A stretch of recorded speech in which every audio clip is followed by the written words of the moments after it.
I knew my corporate life was completely unraveling when my internal messaging application pinged at 4:47 in the afternoon on a Friday. You know the sound, that cheerful hollow knock noise, that usually means someone broke the office printer or wants to know if there is leftover pizza in the break room. But this was not pizza.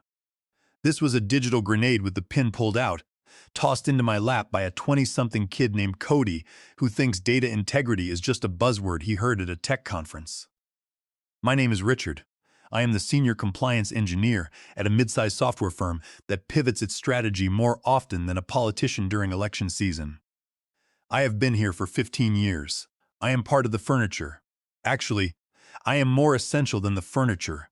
I am the load-bearing wall that keeps the ceiling from collapsing on these absolute fools. I do not spend my day making social media videos. I do not circle back to things. I fix the mess when the sales team promises impossible features to clients in Europe. I am the janitor of the digital world, mopping up liability with a bucket full of database scripts and a pack of nicotine gum waiting for me in my glove box. So when the ping sounded, I looked at my second monitor, the one covered in a layer of dust because nobody touches my setup. It was a forwarded thread. Cody, our new growth strategist, had meant to send it to Dennis, my direct supervisor. Dennis is 38 years old, wears vests that are far too tight, and has a smile that does not reach his dead, shark-like eyes. He has been trying to push me out since he got hired 8 months ago. Because I asked questions like whether certain practices were legal and if he wanted to go to federal prison. The message from Cody read that the draft was done, and they were going to roast the old-timer at the holiday event.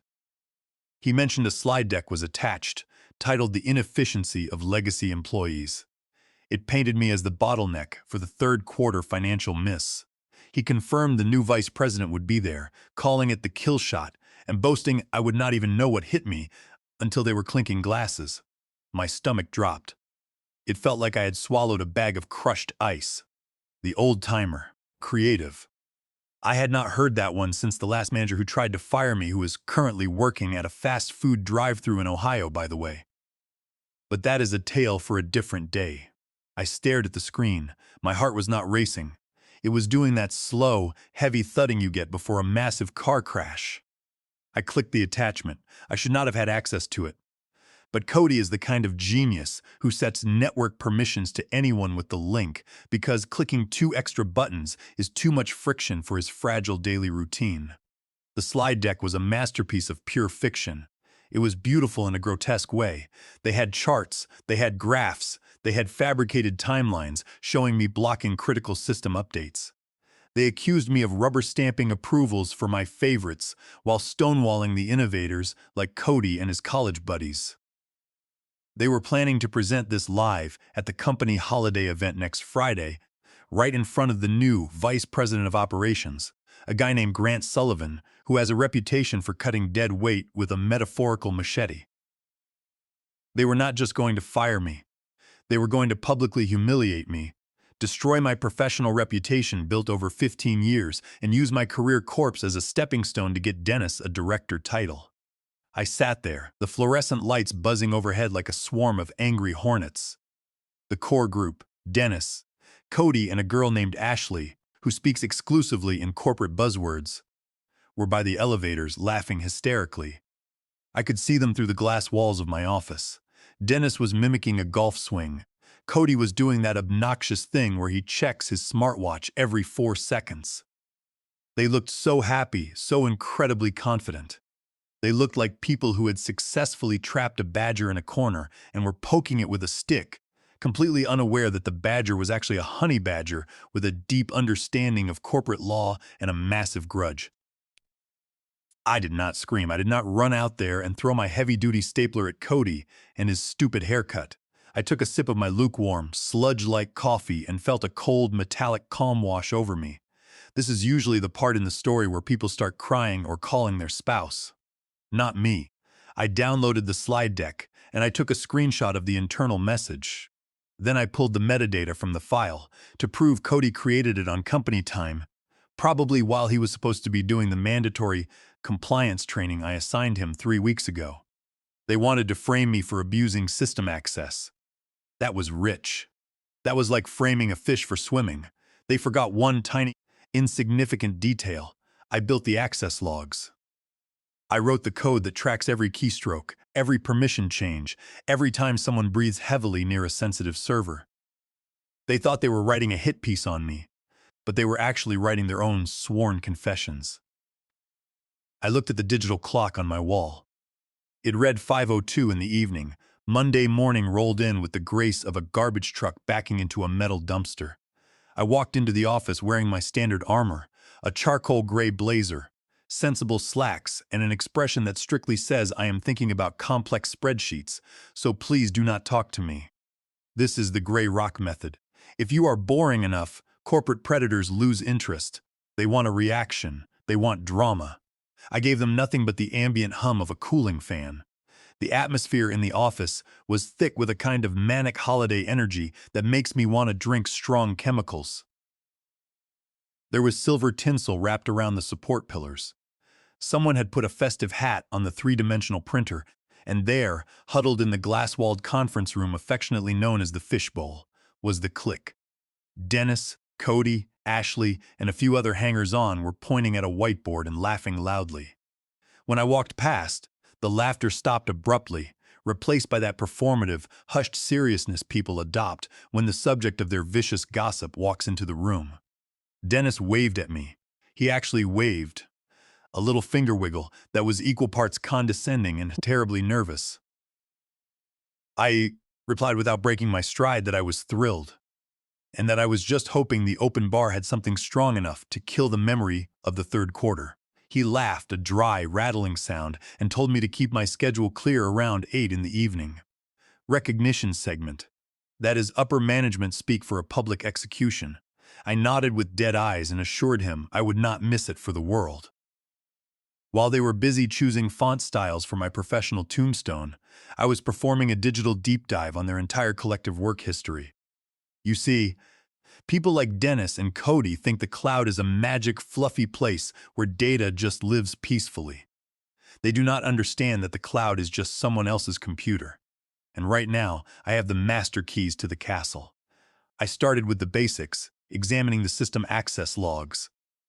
I wanted to see exactly when and how they had accessed the files they claimed I had mishandled. But what I found was remarkably messy. It was not just that they were incompetent, they were incredibly sloppy. Cody's log was a disaster zone. The kid had been logging in from unsecured internet protocols at 2 in the morning. I initially thought it was a coffee shop connection, but I traced the address. It was a residential location, a luxury apartment complex downtown. However, Cody lives in the suburbs with his parents. I know this for a fact because he loudly complains about the long commute every single day. So, who lives downtown? I cross-referenced the address with the employee database. Then I ran it against our external vendor list. Bingo! It matched the billing address for a third-party consulting firm we use called Summit Solutions, a firm that coincidentally Dennis had brought on board 4 months ago to optimize our workflow. So Cody, or someone using Cody's credentials, was logging in from the apartment of an external vendor in the middle of the night. Very interesting. I kept digging. The office air smelled like stale brewed coffee and that distinct ozone scent of overheating electronics. I put on my noise-canceling headphones, playing absolutely nothing, just to mute the sound of Ashley discussing her vision board 3 desks away from me. I pulled up the change management logs. These are the holy scriptures of information technology. The slide deck they prepared claimed I had unilaterally blocked critical updates on October 14th. I went to October 14th in the logs. In fact, there was an approval from my specific account. But wait, I looked closer at the precise timestamp. It was 3:14 in the morning. I am a 50-year-old man with a mortgage and a golden retriever with arthritis. I am fast asleep at 3:14 in the morning. I am most certainly not approving network code pushes. My blood ran cold, then incredibly hot. They had not just fabricated the slide deck. They had actually used my account to fake the digital evidence. Someone had spoofed my credentials to approve a code change that, I checked the ticket details, resulted in a 6-hour outage the very next morning. An outage they heavily blamed on legacy system instability. They intentionally broke the system, used my name to sign off on the destructive update, and were now planning to present the eventual fix as their brilliant innovation while pinning the costly breakage squarely on me. It was elegant in a deeply sociopathic way. I looked up across the open-plan office. Dennis was leaning over Ashley's desk, pointing at her screen. They looked so incredibly normal, just co-workers collaborating on a project, not a dangerous cabal of fraudsters. They do not twirl evil mustaches. They wear expensive vests and drink oat milk lattes while they plunge a knife into your back. Tuesday and Wednesday were an absolute blur of fake festivity and silent, intense warfare. The office was now fully weaponized with relentless holiday cheer. We are talking aggressively sparkly decorations that shed plastic needles directly into your keyboard, and a looping playlist of seasonal pop songs that I am fairly certain violates international human rights treaties. While the obnoxious crew was busy printing out full-color, glossy handouts for their little assassination plot, I was deep in the digital sewers wading through the disgusting sludge of their sheer incompetence, and let me tell you, it was far worse than I initially thought. It was not just the deliberate sabotage on October 14th. That was just the tip of the massive iceberg, the visible part meant to sink my career. The part hidden below the waterline was pure, unadulterated financial fraud. I found a hidden folder on the shared network drive. It was a rookie mistake. In modern operating systems, marking a folder as hidden is like putting a thin towel over an elephant and assuming nobody in the room can see it. Inside this folder, I finally found the real, terrifying reason for their desperate need to get rid of me. There were backdated compliance forms, dozens and dozens of them. You see, in our industry, we have extremely strict regulations about data privacy and financial reporting. We are bound by things like the Sarbanes-Oxley Act, specifically Section 802, which deals with the alteration of documents. These are regulations that bore normal people to tears, but keep chief executive officers out of federal handcuffs. Every single time we onboard a new vendor, like Summit Solutions, for example, we need to run a comprehensive 50-point security audit that takes several weeks. It is a massive pain, and I am the one who relentlessly enforces it, which is precisely why everyone in the office hates me. Dennis had not just bypassed the mandatory audit for Summit Solutions, he had entirely forged it. He had taken an old approved audit form from a legitimate software vendor and used a basic document editor to slap Summit's corporate logo on it. And this is the part that made me actually laugh out loud in my empty, quiet office. He had literally copied and pasted my electronic signature onto the bottom of the form. But he was incredibly lazy. The pixelation on my copied signature was completely different from the rest of the crisp document. It looked like a digital ransom note made of mismatched pixels. Why would he do this? Why go to such criminal lengths just for Summit Solutions? I decided to follow the money trail. I accessed the internal procurement logs. Yes, I have deep red access to those systems as well, mostly because I helped build the relational database back in 2009. Summit Solutions was billing our company exactly $20,000 every single month for vague consulting services. The submitted invoices were filled with meaningless corporate garbage like strategic alignment, cross-platform synergy, and dynamic workflow optimization. I did a little bit of open-source intelligence gathering. I looked up the official incorporation documents for Summit Solutions, which are a matter of public record. The registered agent on file was a woman named Susan K. Davis. I then went to Dennis's social media page. His profile was completely public. Never post your entire life publicly on the internet, folks. I scrolled back through his timeline for about 3 years. I found a photo of Dennis at a summer barbecue. He had his arm proudly around an older woman. The caption read, "Happy birthday to the best mother in the entire world, Susan." There it was in plain sight. The smoking gun, the bloody knife, the exact receipt for the stolen funds. Dennis was systematically funneling $20,000 of company money every month to a shell company owned by his own mother. He was approving the expensive invoices himself as a manager and heavily forging my signature on the mandatory compliance documents to cover his illegal tracks. If I had not looked closely, if I had just passively accepted the firing and signed the standard severance agreement, he would have gotten away with all of it. He would have been quickly promoted to director. He would have kept milking the company treasury until it eventually went dry. But he made one fatal mistake. He tried to make me the fall guy for his network sabotage to accelerate my departure. Now I had a serious choice to make. I could go directly to human resources right now, but human resources is fundamentally useless. Human resources exist solely to protect the company from liability, not to protect the loyal employee. If I went to them now, they might panic. They might fire Dennis quietly, but they would probably fire me too for unauthorized database access just to clean the slate and eliminate all witnesses. No, I needed something much louder. I needed something absolutely undeniable that could not be buried. I needed to let them confidently pull the trigger on their presentation, only to realize in horror that the gun was pointed directly backward at them. I went back to the overseer, my beautiful, silent monitoring tool. I needed to tweak the underlying code. The holiday event presentation was going to be run from the main conference ballroom server at the hotel. I knew this for a fact because Cody had sent a calendar invite to the information technology support team requesting high-priority setup for the audio-visual system. I wrote a custom script, a very simple but elegant digital trick. The script continuously monitored the central display server output. Friday finally arrived with the grim, unavoidable inevitability of a federal tax audit. The office environment was visibly vibrating, literally vibrating. Someone had brought in a massive wireless speaker and was blasting holiday rock music at a volume that made the water in my desk bottle ripple constantly. The obnoxious crew was in rare, hyperactive form. They were dressed in what I can only describe as business festive attire. Dennis was wearing a velvet blazer that looked like it was aggressively harvested from the upholstery of a vintage couch. Ashley had cheap reindeer antlers on her head. Cody was wearing an oversized sweater that said something incredibly inappropriate alongside a picture of a cartoon snowman. I spent the entire workday doing absolutely nothing productive.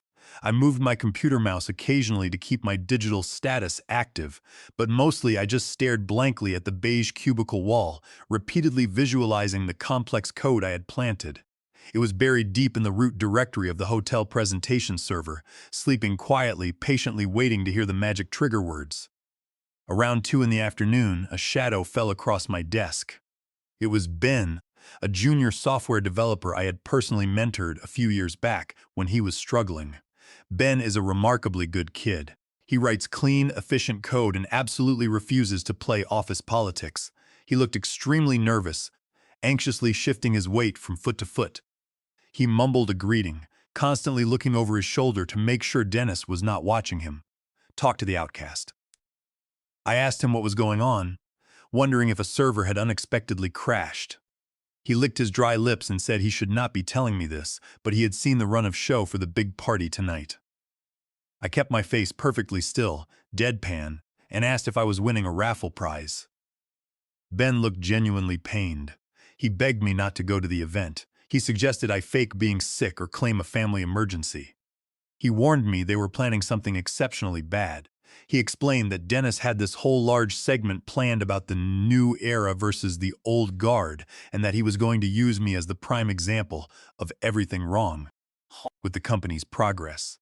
My heart softened a fraction of an inch for young Ben. He was actively risking his own standing with the cool kids just to warn the old guy. I spoke gently, thanking him sincerely for the warning, and telling him I really appreciated his loyalty. He asked again, clearly relieved, confirming that I would not attend. I smiled at him. It was a genuine smile this time, but it certainly was not a happy one. I told him I would not be in the room, but assured him not to worry, because I would definitely be watching everything unfold. He looked entirely confused by that statement, but the elevator dinged loudly, and Dennis stepped out, causing Ben to scurry away back to his desk like a frightened rabbit. At 4:30 in the afternoon, the office rapidly began to clear out as people rushed home to change for the evening party. The event was being held at a swanky, expensive hotel ballroom downtown. The company was actively bleeding money and laying off critical support staff, but upper management still decided to spend $50,000 on premium shrimp cocktails and a massive ice sculpture. I methodically packed my things. I took my framed photo of my golden retriever. I took my lucky heavy-duty stapler. I took my spare gray blazer. It felt exactly like packing for a very long trip, or perhaps clearing out a desk for the absolute final time. When I walked back into this building on Monday morning, everything would be drastically different. The corporate landscape would be heavily cratered. I walked past Dennis's corner office one last time. His computer screen was locked, but his large whiteboard was heavily covered in meaningless buzzwords like synergy, disruptive innovation, and paradigm shift. I whispered a quiet goodbye to Dennis, hoping he would deeply enjoy the bitter taste of ashes. I drove home in complete silence. I did not turn on the radio. I just listened to the steady hum of my tires on the asphalt. I stopped at the local liquor store on the corner of 5th and Main Street. I bought a bottle of premium red wine, not the cheap stuff I usually buy for a regular Tuesday night. I bought the $60 bottle, the serious celebration wine. My dog greeted me with a slow tail wag, clearly demanding his evening meal. I fed him, changed into my comfortable sweatpants, the universal uniform of the depressed but comfortable, and set up my tactical command center on the small kitchen table. My laptop was open. The virtual private network was connected, and I had 2 external monitors running.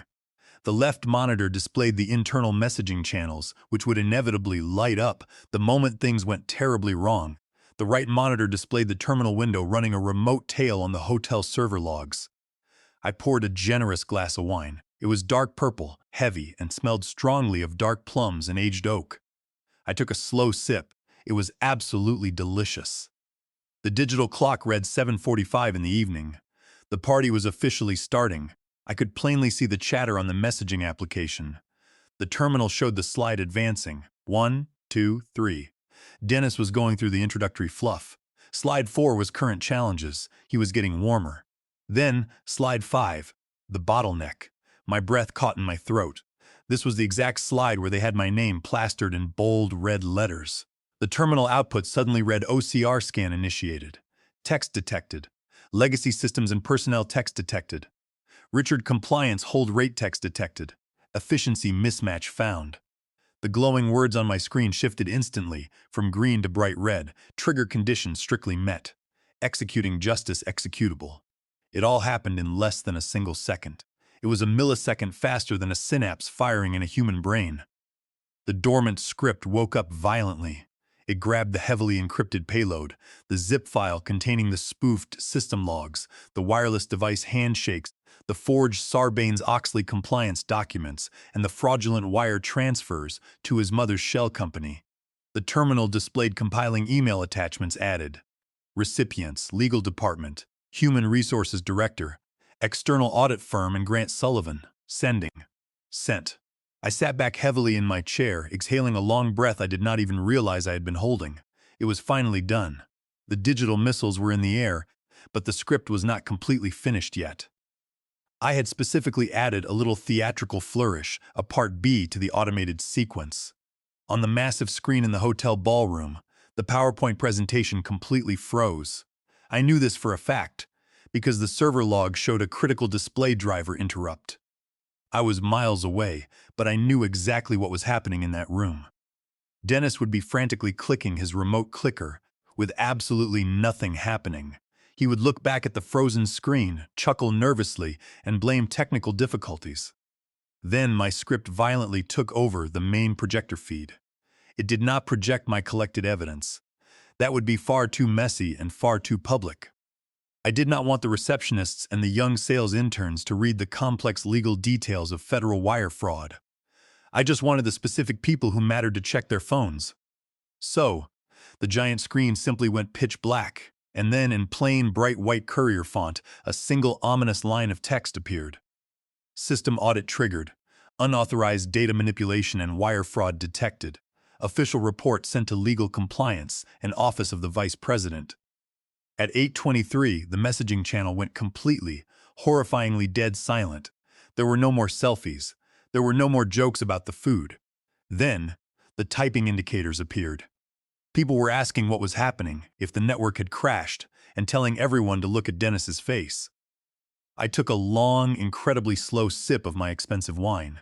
It tasted exactly like absolute victory. On the server logs, I watched a frantic, desperate flurry of panicked activity. The user Dennis manager was attempting to force close the application. The system responded with access denied. The user Dennis manager was attempting to hard reboot the server. The system responded with access denied, administrator lockout strictly in effect. He was mindlessly mashing buttons on the console. He was in a state of pure panic. He was finally realizing that the massive machine he had tried to use to crush my career had just woken up and grabbed him tightly by the throat. And somewhere in that silent room, mobile phones were aggressively buzzing. The General Counsel's phone, the Human Resources Director's phone, and Grant Sullivan's phone. I watched the read receipts ping on the email server, opened by Grant Sullivan at 8:24. I closed my eyes and let the profound silence of my apartment wash over me. I was not a victim anymore. I was the inevitable, crushing consequence of their own arrogant actions. The true beauty of a digital trap is that you do not have to be in the room to hear the loud snap of the bone. You can feel the vibration through the floorboards. It is the polite computer way of saying you are currently being detained by corporate security. I watched the logs closely. Someone, probably Cody sweating through his ridiculous sweater, was desperately trying to access the root directory to kill my script. Login attempt Cody growth strategist rejected. Insufficient system privileges. Login attempt Dennis manager rejected. Account suspended due to severe audit protocol. That is exactly right, Dennis. As soon as the financial fraud flag was tripped, your account was automatically locked out of everything. It is a standard Sarbanes-Oxley compliance feature I implemented 3 years ago. You signed the policy memo, but you probably never read a single word of it. Then came the desperate Hail Mary attempt. System override request initiated from the ballroom console. They were trying to do a hard manual reset, but here is the beautiful kicker. A hard reset on a server currently under a Level 1 compliance hold requires dual-factor authentication from a C-level executive. A prompt would be appearing on their screen right now, stating fatal error, audit in progress. To abort, please enter authorization code from Vice President of Operations. They literally had to ask Grant Sullivan for his secure code to turn off the giant screen that was currently accusing them of federal crimes. I laughed out loud, a harsh sound that startled my sleeping dog. Go ahead, Dennis. Ask the man you were desperately trying to impress to help you destroy the evidence of your embezzlement.